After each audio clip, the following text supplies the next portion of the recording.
What a pregame. Ellie just Heart was racing. Yes. Welcome back to the Commanders Declassified podcast. As you can see today, we have a full house of Commanders fans and one Giants fan. Let's say what's up to the Giants fan first. Ryan, how are you, man? I'm doing great. Biggest game in recent Giants history. Probably since 2016. I'm actually looking forward to it. Yeah, something to play for in December. Can't be mad at that.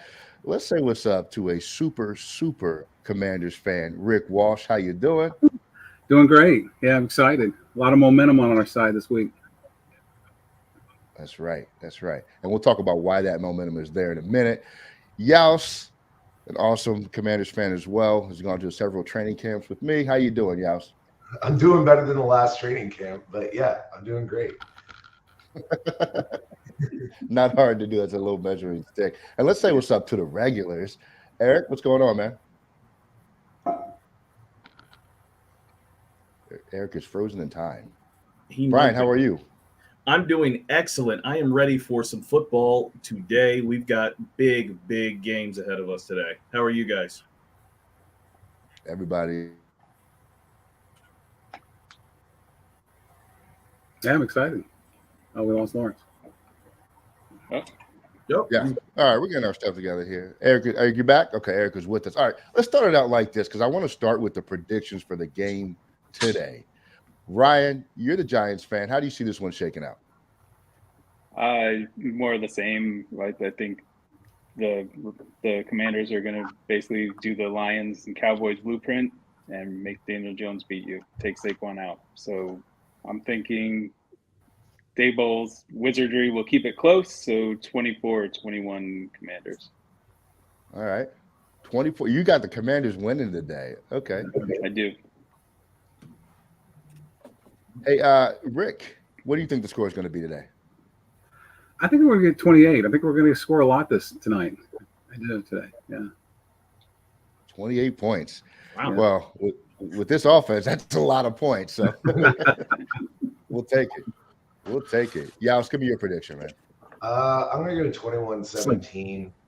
It seems like our running game has really been what we've been going behind. So I imagine we're just going to grind it out. And like Ryan said, make Daniel Jones beat us. And I don't think he will. No confidence in Daniel Jones. I like that. Eric, you said earlier in the week that we were going to win this one pretty handily, right?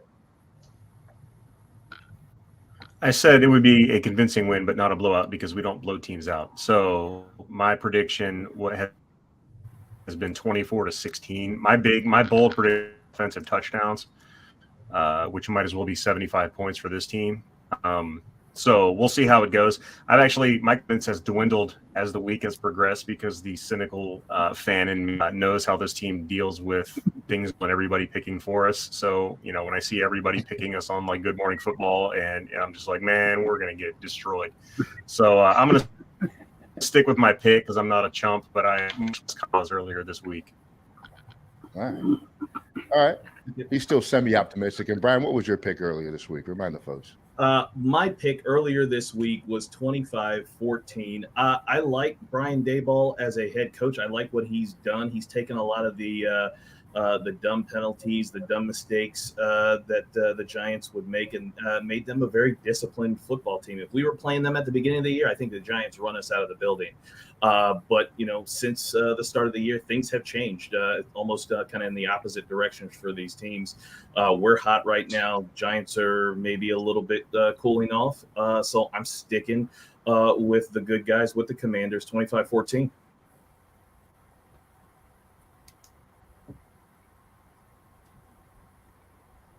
No, did we lose LE there? We lost LA. Oh, man. Now, with Ryan. Ryan, what team has a better quarterback today? If you had to answer. See, it's we're in year 4 of Daniel Jones, and you really still don't know what you have. You started in this first year under Shermer, and the numbers were good except for the turnovers, and then you go to the Joe Judge dark ages, and he had horrible protection, a horrible scheme, horrible receivers, and the numbers were terrible. Yeah, so he's been pretty good this year, but again, who's he throwing to? His protection has been a little better. The scheme is pretty good, but your number one receiver is Darius Slayton, and it's really just hard to get a read on him. But Heineke's record, it is what it is. The guy has a rabbit's foot somewhere, and if I gun to my head, I would have to take Heineke as a better quarterback than Daniel Jones. Really? Yeah. I'm not sure about that. Heineke's got the mojo, in my opinion. He's got like kind of the it factor, but it's a lot of smoke and mirrors with him. He makes a lot of big plays. He's big in clutch situations, but a lot of those clutch situations wouldn't be clutch situations if he could play better throughout the game. He just kind of goes through. He reminds me so much of like a new age like Ryan Fitzpatrick, where he's just going to stink it up for 3/4 of a game and then just pull something out of his butt at the end to make it look like he had a good game. And I actually like Heineke, and I'm saying this. I'm not 100%. Again, I've seen Daniel Jones and how he plays against us.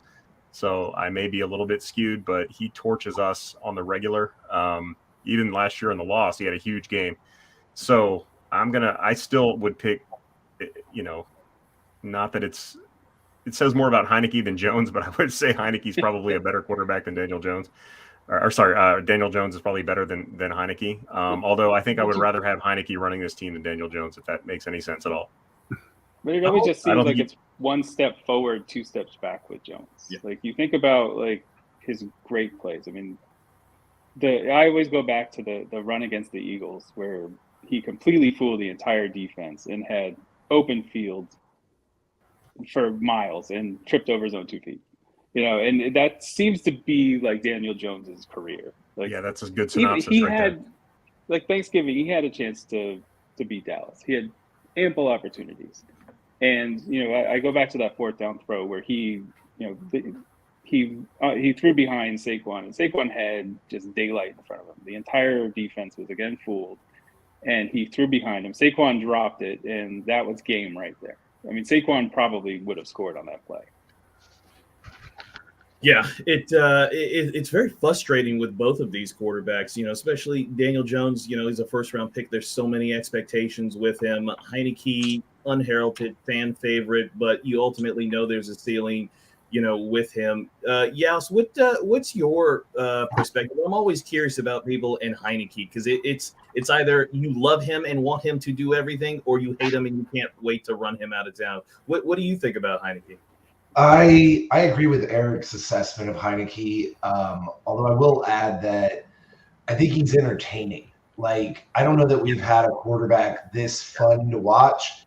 And granted, the fun is brought by a lot of heartbreak as well. But, like, if we don't have a solution at quarterback and that's, years out, having someone that's fun to watch and easy to get behind, I think I'd take that over, Carson Wentz, who is really kind of the opposite of Heineke.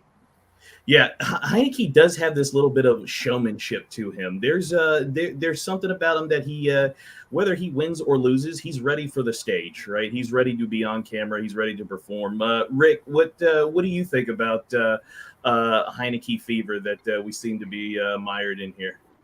I agree. There's a swagger. I think that's the word that comes to mind when he's on the field. You always feel like you have a chance, even though.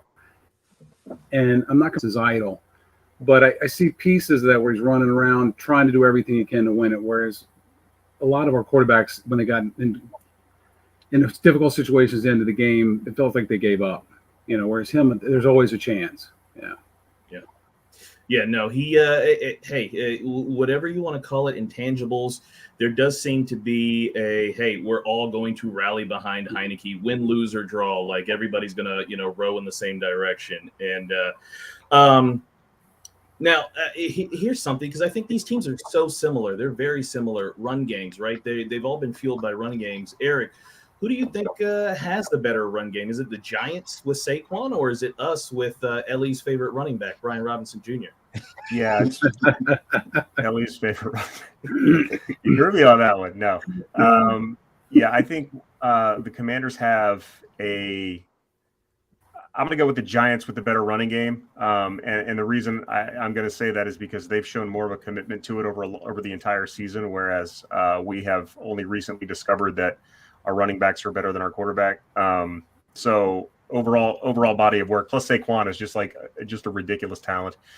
And, I think that kind of puts them over the top. Although I like our run game a lot. Our run game is very predicated toward just ball control. I love that because that's exactly how we need to win games. Just control the ball, much like the Giants. Control the ball, play good defense, win at the end. So this game, for that reason, should be very fun to watch. But I'm gonna give a slight tick to the Giants for run game, just because the talent level of Saquon is better than anything that we have, and they've been committed to it for the entire season.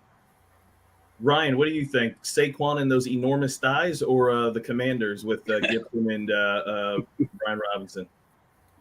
You got to go with Saquon. I mean, he's healthy this year, which has been a big plus, and the blocking schemes have been better. He's just been put in a much better situation. And, with Evan Neal coming back this week, that they should be able to see some improvement there. Absolutely. Rick, what do you say? Yeah, I'd have to go with the Giants on that one. Although Robinson's a rookie and he had a rough, everybody knows about the incident that happened with the carjacking. But I think Robinson's going to be a force to watch. I mean, he's incredible. He plows through people. I love that kind of running versus dodging people like Gibson does. But yeah, I'd have to go with the Giants on that one. Yeah, no, absolutely. Yes. Which do you think, Giants or Commanders? I think the Giants have a more premier running game. I think Saquon is a superstar, and Antonio Gibson is really good. Brian Robinson could be a superstar, but I think with the explosiveness that Saquon has, I give it to the Giants. Yeah, no, I'll give mine, and then I'll let Ellie handle the closing notes on the run game.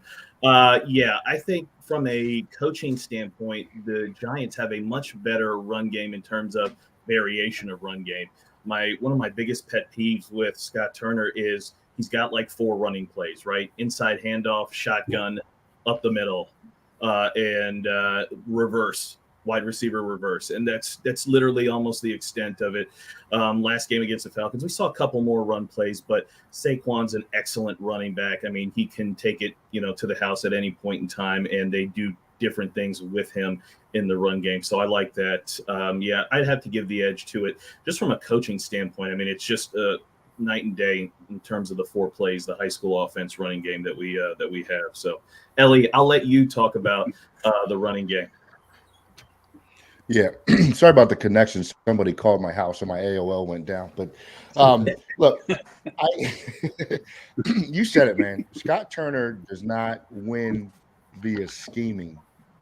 He wins because the athletes are better than the athletes on the other side of the field.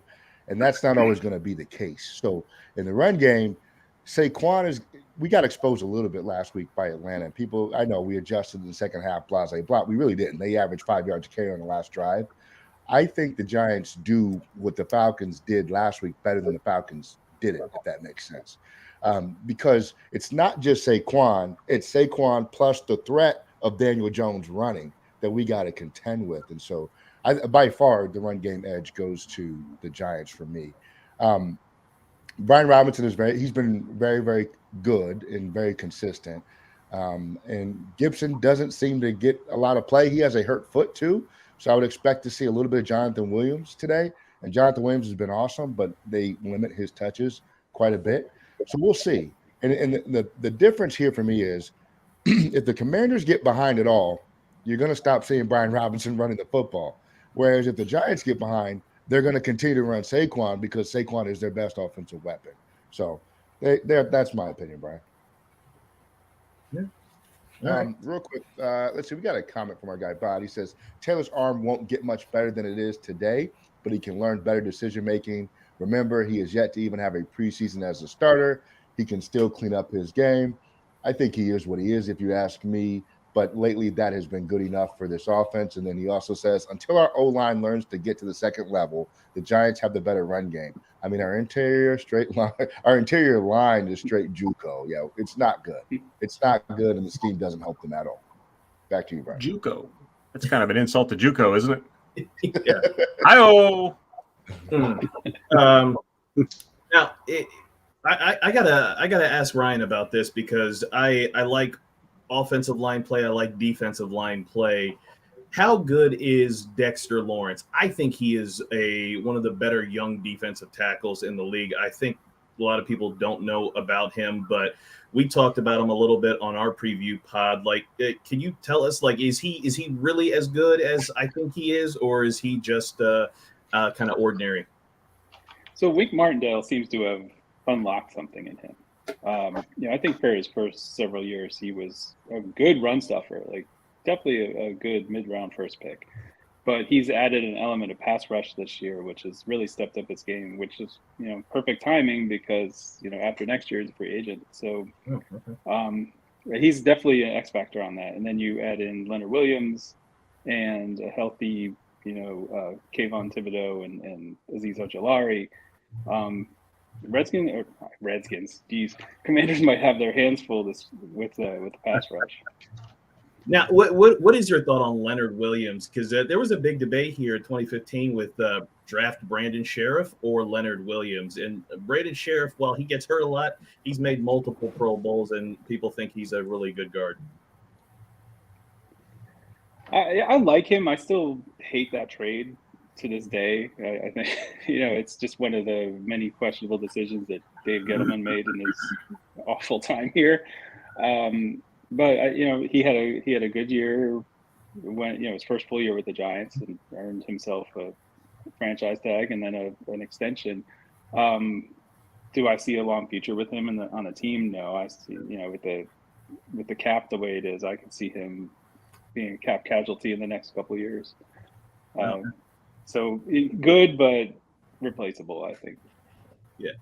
Switching over to our guys, when you said cap casualty there, yes, we've got Daron Payne having an incredible year, Montez Sweat having a really good year, and we've got to pay these guys. What do we do with these guys? Do you like them? Do you want all of them to stay? What are your thoughts on these guys? I think Payne has shown to be worth the money. Sweat's good, but Sweat always seemed like an accessory player when he should have been a superstar, or at least way better than, more consistent than he has been with Chase Young off the field. I can't think of another team where our pass rush comes from our defensive tackles and they do it consistently. And then on top of that, they're pretty good at stopping the run through the interior. So I would say keep Payne, let Sweat go. We've had a lot of stand-ins at that right defensive end position, and I think it's worked out, especially if you add Chase Young back in there. Maybe we can make a superstar out of somebody else that's not getting the pressure that Chase Young is going to absorb. Yeah, no, absolutely. Rick, what do you think about the year Daron and Sweat are having and their long term? I think they're having a great year. I don't know if like everybody said, if we could keep them all, though. That's what happens now with the caps is that these people become superstars and then they're gone. I mean, I was raised in the era where there wasn't caps, so you had teams that were built up these great players. But you see it all the time with Super Bowl teams. As soon as they win, any of their big players get sent off to cash in the big check. So hopefully we'll be able to keep them, but I don't see how we can. No, it's going to be a tough one. Eric, what do we do here? We've got Daron with a monster season. Sweat's doing good. I know Ron publicly has said he wants to keep the interior guys together, but all those things are easier said than done. Yeah. I mean, pretty much you're deciding between whether you want to bring Carson Wentz back or you want to re-sign Daron Payne. Because Wentz is should he stick around? He's a $27 million cap hit, $28 million cap hit next year, and obviously it doesn't look like he's gonna be here on that. I personally would love to bring Daron Payne back, but it may just be a business decision where we're not able to. Is he willing to give us a hometown discount to stay with his boy Allen? I mean, if I'm him, no, I wouldn't. You got to maximize your the money that you make when you're in this league is it's such a short-term, opportunity that you got to make as much as you can. So I wouldn't fault him at all if he wants to leave or if he gets paid more. But that said, yeah, I would absolutely love to bring him back. Montez Sweat, you may see another situation where he gets the pain treatment where you don't technically have to do anything. You picked up his 5th-year option. You let him play on that just like you're doing with Payne this year. Yeah. And then potentially, is he going to walk the following year? Most likely, because, if he follows suit with what Payne's doing this year, he's going to blow up. And, an edge rusher at that point is going to be astronomical when you've got Chase Young coming up the year after that. So there's a lot of decisions to be made here. I would love to see all of those guys come back, but you got to understand it's a business and those guys need to make as much as they can while they can. So I don't foresee this whole group staying together for a long time. That's why the draft is so important. You got to keep replacing these guys with high-end guys, coming up behind them, which I think maybe they were trying to do with Fidarian Mathis when they drafted him this year. Ellie's favorite pick of the draft, I believe. We were, I don't know if you guys we were live when they paid that pick, and we were just like, what is happening right now? What are they doing? But, we don't know what he can do. Obviously, he got hurt in, week 1, first quarter. Yeah. Long story short, do everything you can to bring Payne back, but don't expect it because he's just going to command a lot of money this offseason with how he's playing this year. Yeah, no, I think I agree with you guys. I would bring Payne back. I am harder on Payne. I don't like guys who perform in a contract year and all the other years they just were kind of up and down or inconsistent. Because to me, it always tells me, oh, well, if you turned it on now, you should have been turning it on those previous years. And what is it going to look like once you get the contract? But he's really played exceptional. But I think you're right. I think maybe it may at this point it may just be too hard to bring him back for dollars wise with what he could probably get out on the open market. And on top of the fact he's been Allen's little brother, so to speak, for like 10 years. I mean, they've played together so long. I got to imagine he wants to go be a star of a defensive line by himself somewhere else. So it may be difficult, but I would say, yeah, you got to offer him and you got to try to bring him back. If he doesn't, then you focus your attention on Cam Curl and Montez Sweat from there. But Ellie, I already know who you want back, but tell everybody who do you got coming back here, or what do you think? So real quick, I want to answer some questions we're getting in the comments. Schweitzer is active; he will play today. He's a backup though, because I think Cosme's going to start at guard. Yep. But Schweitzer is active, which I love, by the way. Great, should have done that last year. Yeah. He's much better suited for guard, in my opinion. Absolutely. Who do I want back? I honestly don't know, and how realistic it is that either of them come back, because people always say sign Payne and don't worry about the quarterback, but you can't really do that in the NFL. So if Wentz isn't back, yes, you save that $28 million or $26 million, but you still got to find a quarterback, and that quarterback's still going to cost you some money. So it's not a free $28 million if Wentz is not back. I think that Ridgeway and Mathis probably will be the picks to replace Payne next year. I think his market's just going to be astronomical, and I don't think we're going to go that route. I would love to have him back. I just don't know if I see it. And then with Sweat, yeah, I think it's the 5th-year option, depending on what that is. He does play a premier position, so you could be talking about 20 M's. And I don't know if I'm going 20 M's for Montez Sweat, but we'll see what happens. But I honestly, I would rather have Payne over Sweat.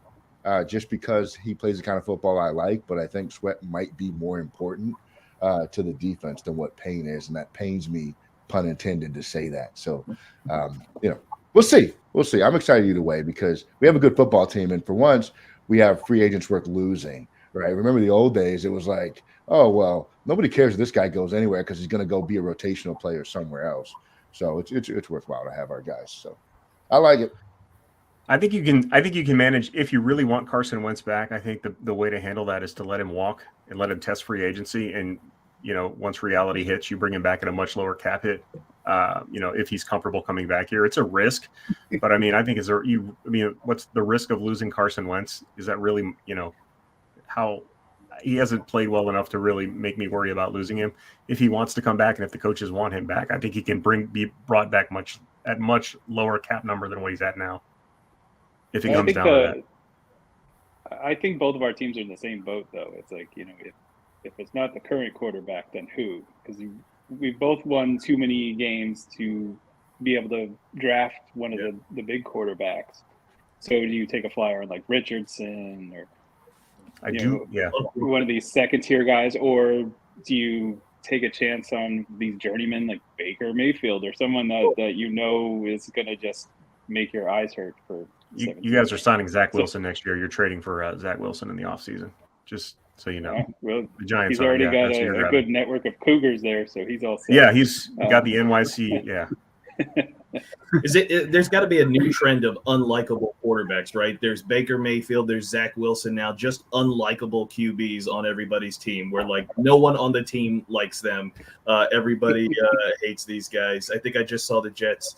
The entire team had Mike White T-shirts on getting off the plane. It's just like how unlikable do you have to be for something? Everybody's just advertising. Yeah. Absolutely. Stay away guy, from Richardson. Take Penix. Yeah, I don't. We've been on the text chat. We've been talking about Penix all morning, and I personally don't want this coaching staff to take a quarterback in the offseason because, one, they're most likely not going to be back the year after that with new ownership. It's going to be in place too late to really make any changes next year. So this staff is coming back in 23. Most likely will not be here in 24. I don't want another Dwayne Haskins situation where you've got a lame duck coach taking a quarterback and the new staff has to deal with him. Don't want anything to deal with that. As much as I like Penix, I'm all in on Penix. I would love him. I don't think he's at that Justin Herbert level where he can survive a coaching regime change. I think a coaching staff's going to have to really like him. And who knows if the new one is going to.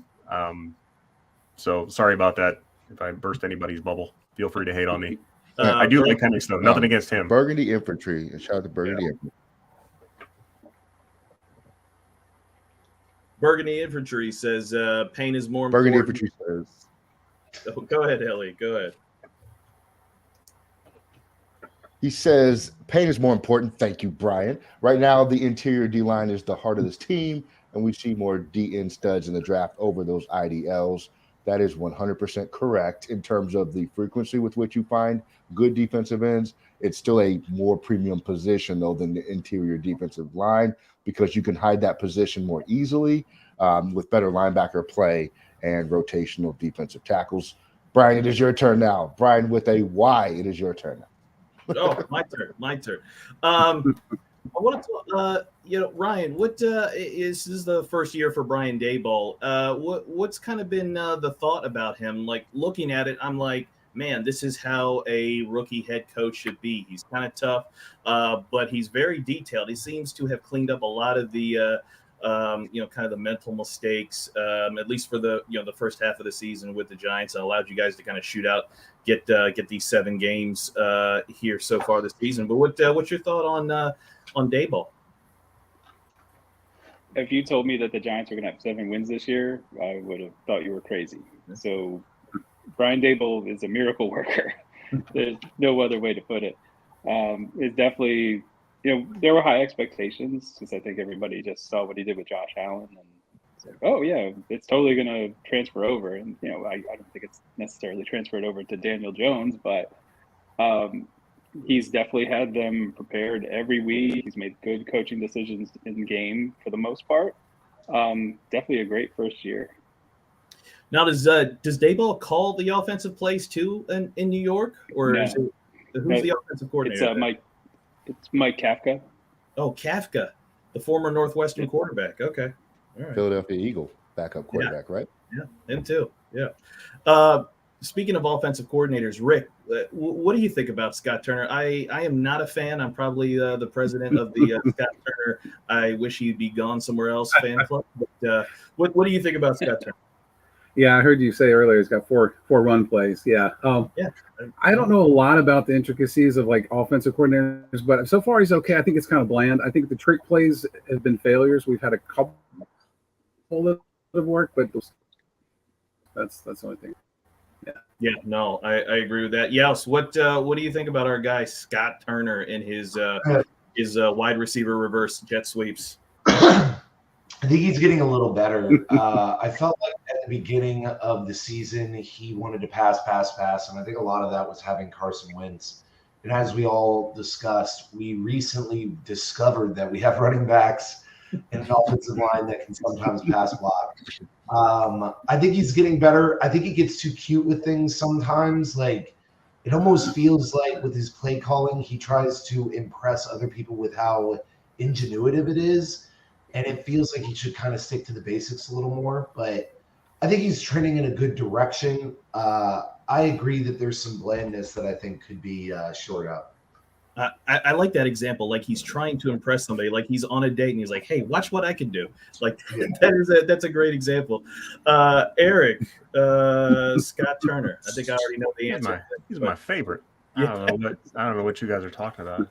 Yeah, you know how I feel about Scott Turner. He is I think he's a solid play designer. He is a terrible play caller. He just. Yeah, the trying to impress people analogy is perfect. He's just going to show you how all the cool plays he has. If he has something that works, you don't see it again for the rest of the game because it already worked and he proved it could work. So he's going to go show you something else that can work. I don't know if he's trying to audition for head coaching jobs by showing what great scheme he has. Don't know, but I hate him and I want him to go away. But I don't think he's going anywhere. Not a Scott Turner fan. I think he's. When you say he's improving, he's on a directive from his head coach to start running the ball more, or I will take your play calling duties away. I'm 100% sure on that. And at some point, Ron's going to get distracted and Scott's going to start throwing 40 times a game again. It's what he did last year. It's what he did the year before. It's just what he does. It's in his DNA. Not interested in running the ball unless he's handing it to Curtis Samuel. He's very creative getting Samuel carries, if you've noticed. But yeah, Robinson and Gibson, he just doesn't have the interest in getting them good looks in the run game. So no, I hate his stupid face and I want him to get fired, but he's coming back. He's coming back next year at least.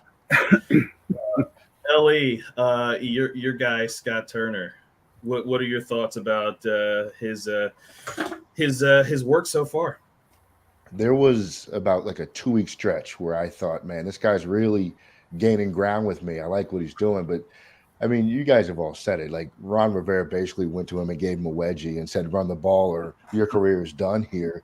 And I think, look, we saw it last year. We've seen it before. His plays are the play design is decent. I don't think it's Jay Gruden level of good play design. I thought Jay Gruden was an excellent play designer, but he got cute with play calls as well. Scott Turner's not on that level. I think it's one of those things where we're sort of like, he's so bad that you measure him against such low, metrics that he looks good when he's only being average. You know what I'm saying? And I don't think he's been an above average play caller in his entire duration or tenure here. He's just been that bad that we're so happy he's a little less bad right now that we're like, oh yeah, get this guy a head coaching job or something like that. He's not. Hey, I'm all for getting a head coaching job. Me too. If that remember the Giants. Take it. We'll pay you. Hey, maybe Denver wants him. Yeah. Denver. I also think Scott Turner. Him and Russ will get along great. Absolutely. Scott Turner definitely benefits from the Kyle Shanahan, Sean McVay effect, right? Those guys are so good at offensive football. They've had success as head coaches, more so for Sean McVay, Matt LaFleur, those guys that I think a lot of people assume, media included, oh, well, Scott Turner must be the next best thing because he's a Washington offensive coordinator and everybody else who came before him was genius level good. And it's like, nope, he's probably the least of those that have come before him. So that's kind of where I am on him. But what else do we got to talk about with this matchup today? Eric, Ellie, what do you guys think? What else are we looking at here in this matchup? I got a question here for each of you guys. And I'll start with you, Brian. What about the Giants concerns you the most about this game today? It's the Giants coaching staff. I mean, I've really been impressed with them. We're just talking about offensive coordinators. The Giants coaching staff put aside like kind of their scheme and what they want to do. And they said, what can these guys do? We got a really talented running back in Saquon. Let's utilize him. Let's not utilize Daniel Jones' arm so much. Let's utilize his legs more. Defensively, they have guys, and they don't do a whole lot. They blitz some, but they just don't make a lot of mistakes. They're fundamentally sound. So this is going to be a game where who makes the mistakes, right? Whoever makes the most mistakes, they're going to lose. Whoever can kind of limit their mistakes, they're going to come out on top. And I think that's where it scares me because I know our coaching staff, I don't necessarily know that we're as detailed and as sharp as some of the as the Giants coaching staff. So that's what scares me. Yeah. Ryan, what concerns you about the Commanders?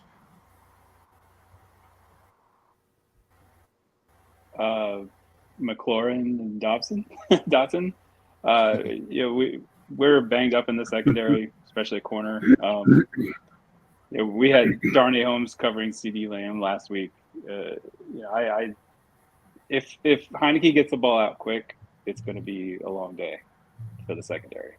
If the pass rush gets to him, you're going to see blitzes pretty much on every down. It's going to be a matter of who's coming and from where.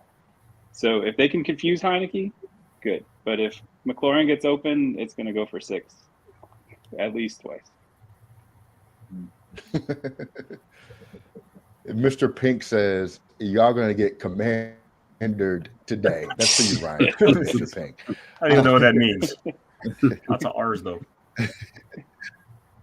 Hey, That could mean a lot of things. Rick. Yeah, it means you don't get beat down today. Just know that. Rick, what concerns you about the Giants today? What Ryan said about the pass rush, I've noticed this year we do well when we guard our offensive line, but when we get blitzed a lot, even when it was Wentz, we just crumble. Maybe the running game will improve on that because that's improved over the last couple of weeks. But yeah, that's going to be the key is offensive line for me. Yeah. Okay, no, that's absolutely on point. Brian, what about you, man? I'm really scared of Kenny Galladay. No, I'm kidding. So am I. He might come off the bench to trip somebody. No, I agree with what everyone's saying. I think Saquon's the big X factor. If he gets going, we could be in trouble. We have good run defense, but it seems like there's been times where people can break us open. And I think, like Ryan was saying, if we get blitzed all the time, Heineke is great at being an escape artist, but that eventually wears down. Like, he gets 5 good escapes a game, and then he starts getting caught up on. So I would say their pass rush and their running back. I like it. And if Saquon gets going, my fantasy season might come to an end today too. By the way, I play Yaus, and Yaus has Saquon Barkley, and it's just not good. Let's see. Burgundy Infantry says, feedback there. Burgundy says the left hands are going to get tired today. Mr. Pink says Kenny Galladay is a 2022 version of Albert Hanger. And That's accurate. Yeah, it is. If Norwell blocks more Giants today than Commanders, we will win the game. Yeah, That's iffy. Yeah. Dale, what's up, Dale? He says Heineke has to play smart, no throwing into coverage, stick with the run, aggressive on defense. That is absolutely the recipe to victory today. Eric, what concerns you about the Giants today? My main concern is history.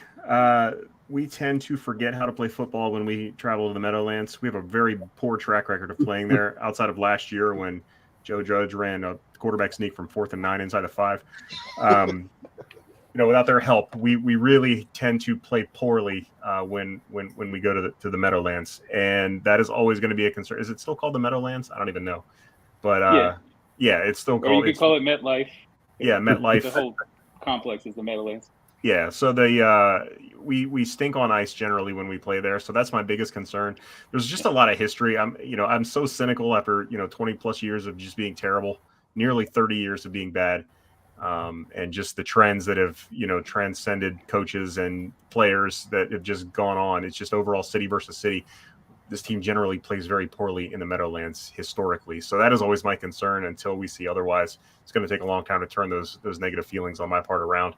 So that's my biggest concern. It could just be something stupid happening that flips the game. Just bad things happen to us in New York. So that's my primary issue with this game. I do think that the Commanders are right now a better team than the Giants, but those things go out the window any given Sunday and whatnot, right? Absolutely. Yeah. Absolutely. It's kind of sad that between this matchup today with Heineke and Daniel Jones.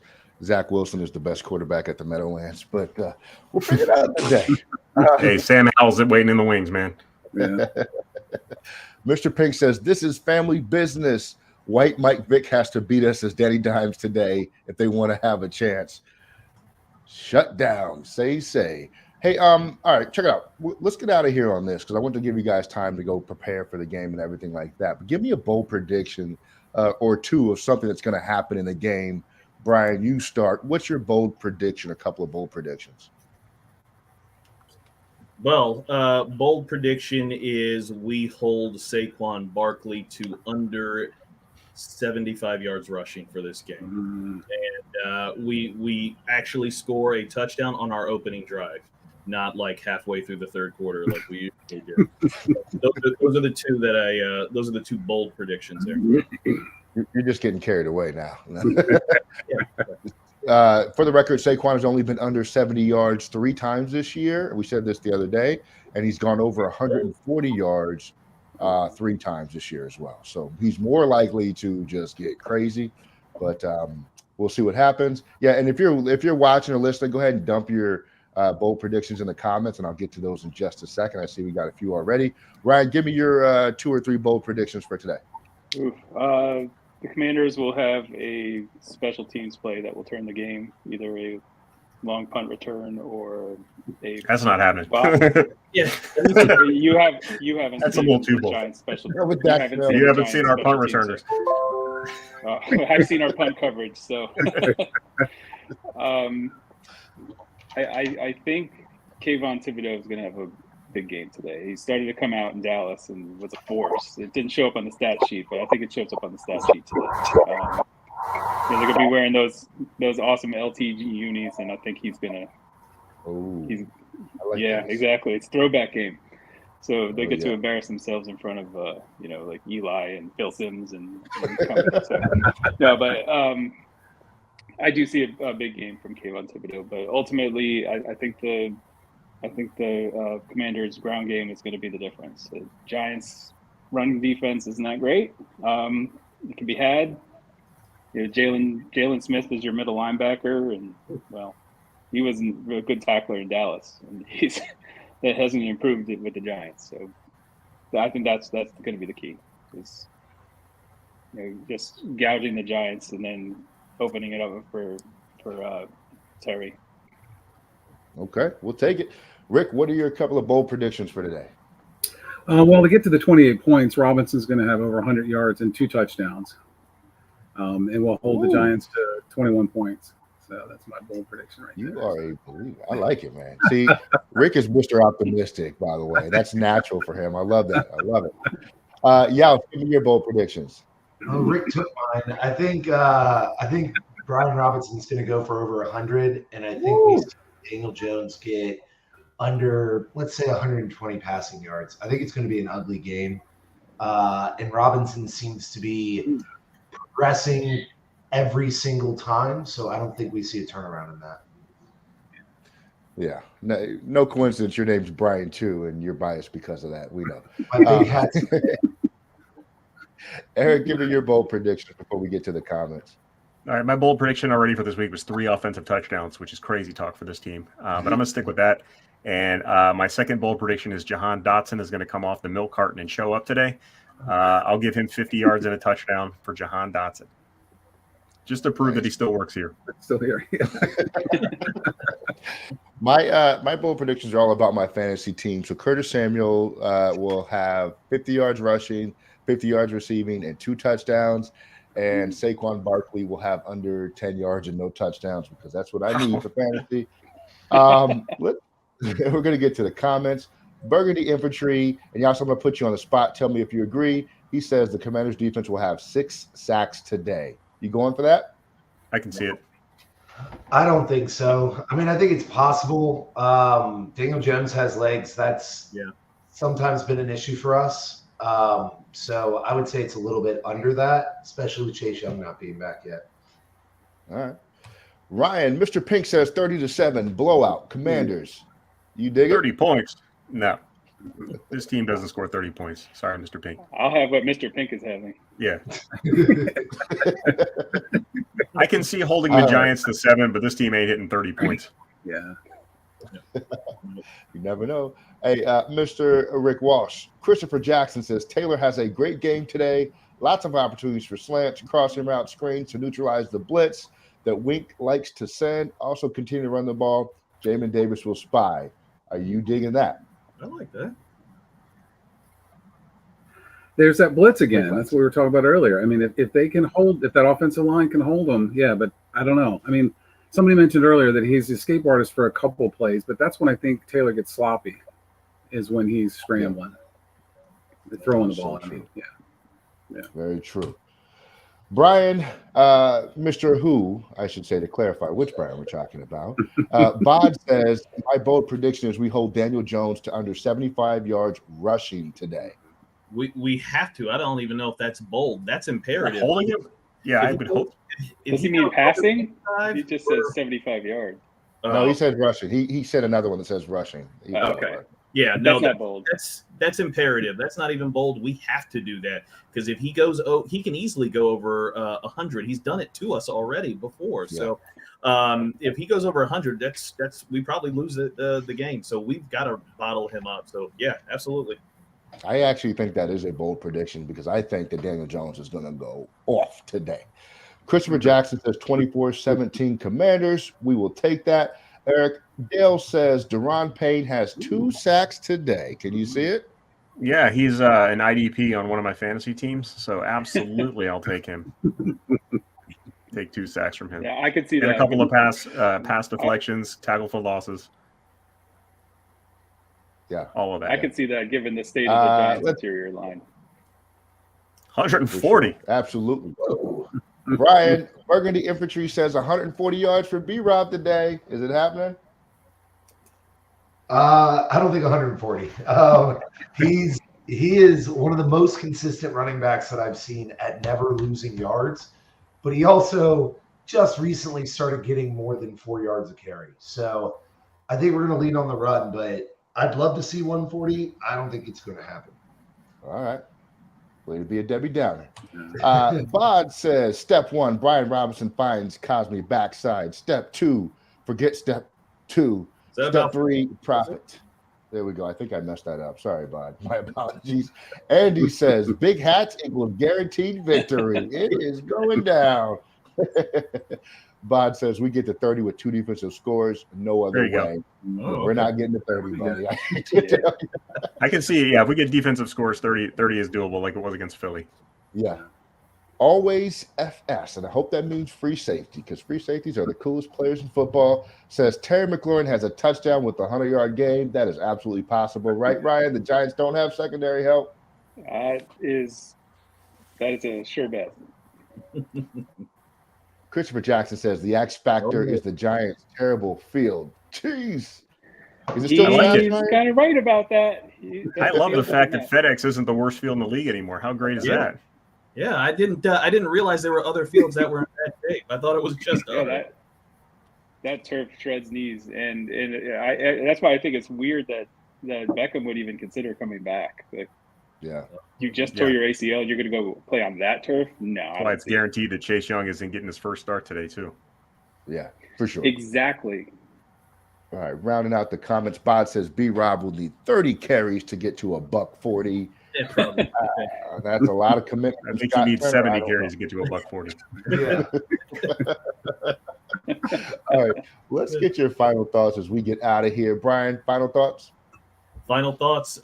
If the Commanders want to be taken seriously, if they want to go to the postseason, they've got to win today. There's no 2 ways about it. There ain't no moral victory here for losing a close game. You want people to not laugh at every time they say your name, win the game.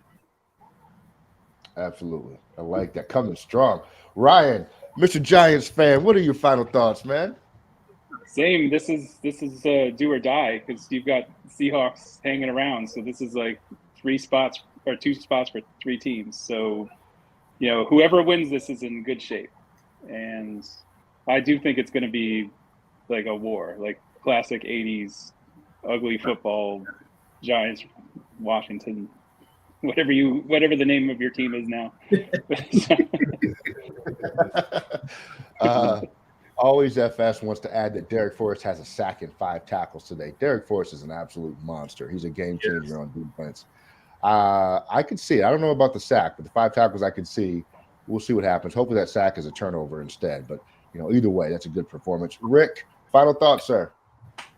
Yeah, we have to win today. Something we're off next week, but the Giants aren't. So if we can win and then go into a bye and come back, Giants have still got to play next week. And that puts us in a good position. But we've got a lot of tough games ahead of us, Dallas and San Francisco. Yeah, so we got to win these next 2 with the Giants. Absolutely. Brian, final thoughts, sir? Yeah, I mean, it's definitely a must win. I think everyone's seen, especially with that Eagles game, that whenever the NFC East faces each other, none of the records matter. It's going to be like 2 cats in a trash bag trying to get out. And I think that if we're consistent and do what we've been doing during this win streak, I think we're going to win. But hopefully it turns out that way, because I think that'll give us a lot of momentum having the Giants back after our bye at home. I like it. 2 cats in a trash bag. That's hilarious. Eric, final thoughts, sir? If the Commanders win today and this team gets 3 games over 500 at this point in the season, I'm going to be looking out my window all day for the Loch Ness Monster riding a unicorn down my street with Bigfoot leading him on a leash, because that just doesn't happen. That is about as rare as it's going to be. So, yeah, if this team can be 3 games above 500 at this point in the season, that's massive. I still think we get it done, but my confidence is much lower than it was earlier this week. All right. Be positive, man. All right. Let's see. A couple final thoughts from our viewers. Burgundy Infantry says, "Hey, fellas, was awesome. Keep up the great work. Always a good listen. We appreciate you, sir." Bob gave us his final thoughts. Curtis Samuel is his final thought. He needs to be our hot route. Too explosive off the line early to stop the Giants blitzing. I agree, and maybe save my fantasy season. And we're going to go out like this. Christopher Jackson says, "Left hand up. Who are we? Who are we?" Somebody gonna finish that? Come on, the Commanders. Commanders. You let us know. All right, everybody watching, thank you for tuning in and checking us out. Make sure you subscribe to the podcast. Let's thank our guest, Ryan. Thanks for dropping in. We know you're a Giants fan. You hung tough with a bunch of Commanders fans. Thank you, sir. It's better than hanging out with Eagles or Cowboys fans, that's for sure. We don't throw things. Thanks, guys. Rick, it was always great to kick it with you, man. Hope you come back and join us sometime. Thanks.